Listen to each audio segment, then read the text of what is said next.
Hi there. This is Rihanna Wright.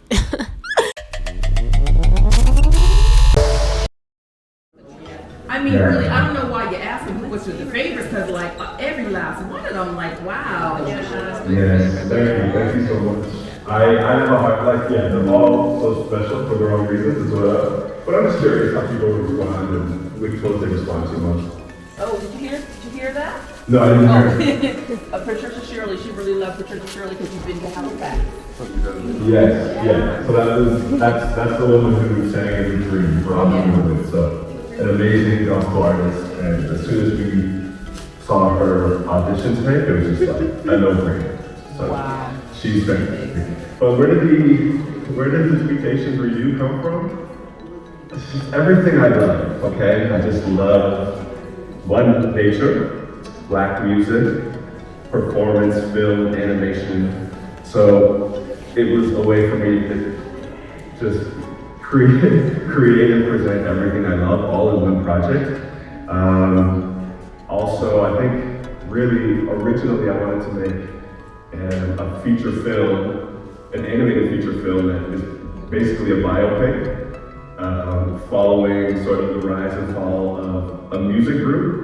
And so when you read about or watch documentaries of music groups from the 60s and 70s, Motown, soul era, it's a lot of sadness. A lot of great music comes from that, but a lot of sad stories as well. So I thought of just doing a biopic about a band of birds called the Tweetations, right? Essentially taking the Temptations and doing a bird version of a biopic. And that idea evolved into, okay, maybe it's still an animated film, a musical fantasy, but maybe it's a coming-of-age quest movie about a brave young bluebird who learns she's the lost princess of Songbird Forest and has to embark on this adventure to save the great tree. And then I thought, okay, no one's gonna allow me to make this animated movie when I haven't quite emerged yet, right? So I imagined if that film ever got made, what it would look like if it ever went to Broadway, right? Just like The Lion King went to Broadway and Aladdin went to Broadway. And so that allowed me to conceptualize what a live action version of this world of songbirds looks like. And again, it's just this beautiful celebration of Black music and style and performance. And the expression through birds and nature is just really what I wanted to do. And also you listen to birds, and also you listen to music from the 60s and 70s, like the Supremes and the Emotions, and you just, my brain just thinks of little birdies, like, singing in a tree.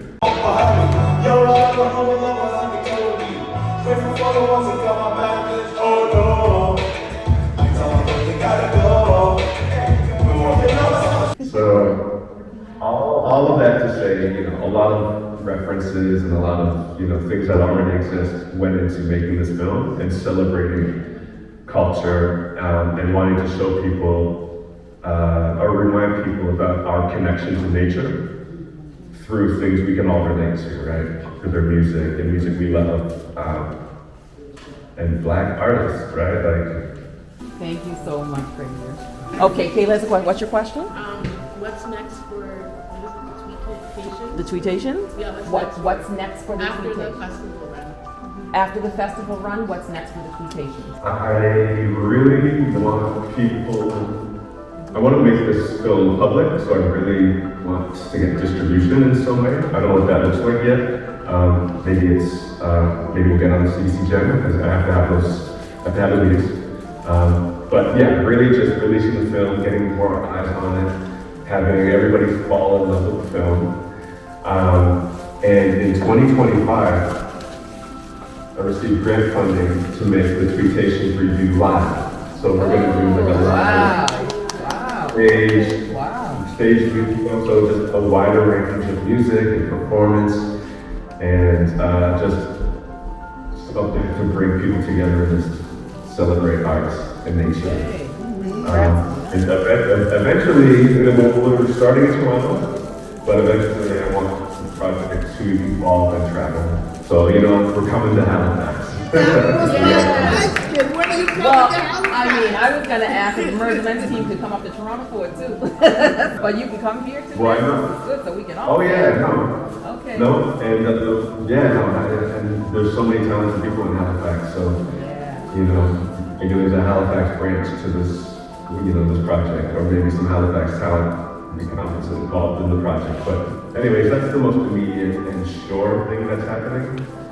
And you know, I want to make like a Sesame Street style kid show, so that's also something I got to do.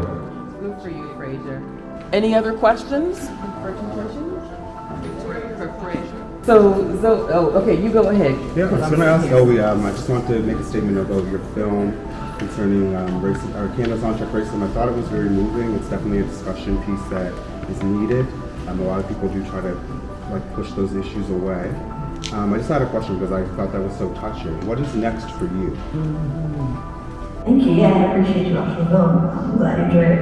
Yeah, next for me, actually, we'll focus a little bit more on my Jamaican side and heritage. Do a little bit talking about more about Jamaican history and sort of the, not the far history, but more the near history of the 70s, 80s, just that piece of history that we don't really talk about, and why Jamaican folks left Jamaica to move to Canada, the UK, and the US, and the documentary on that. So that's what's next. Thank you. I look forward to it.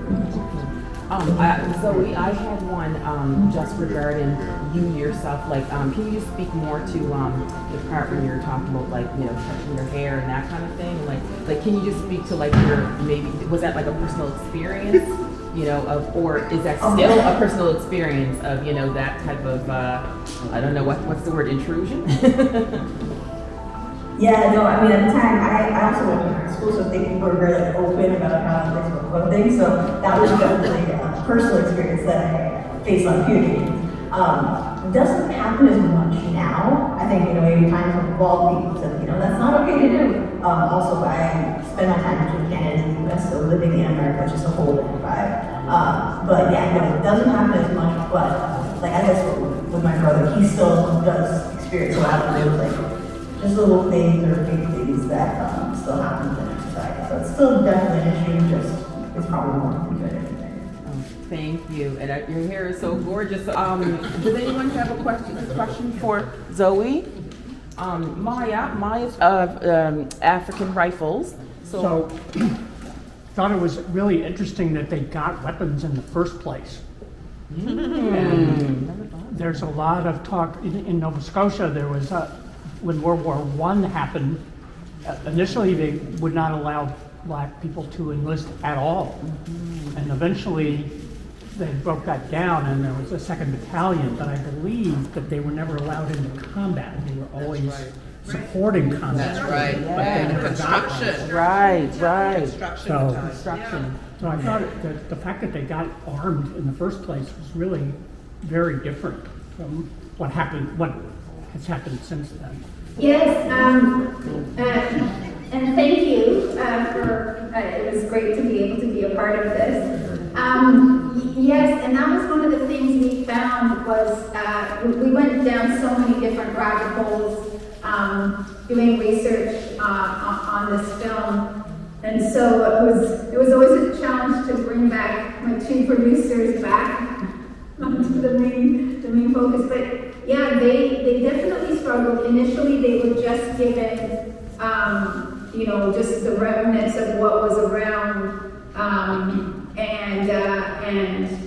but they didn't see, you know, there was no battle that they actually ended up being involved in. But yeah, and I do think a big part of it was because Sir James Douglas, who was the governor, was biracial himself, and so I think he was quite the advocate initially, anyways, for them. And I'll just say, my name is Mia, not Maya.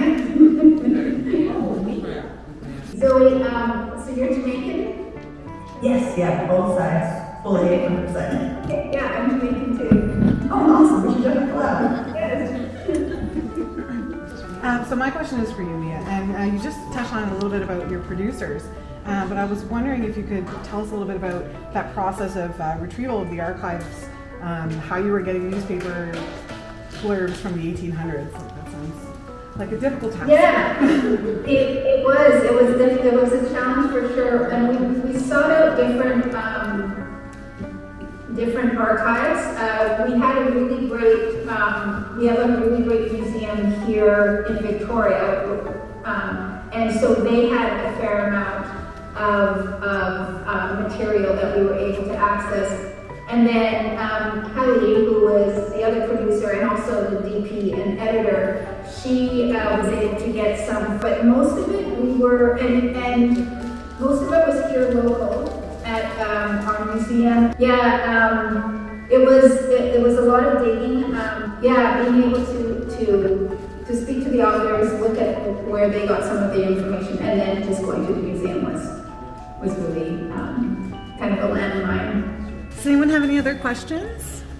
Or the filmmaker Andre Anderson is also here. I have a question for him. Andre's here. Just so I know, what's the name of both of your films, Mia and Zoe? Mine's called African Rifles. And mine's Canada's Unchecked Racism. The Tweetations Review, amazing. I have one that is screening as well, called Tied to a Lie, and I had a short narrative that played, I believe, on the 18th, called Beautiful Piece.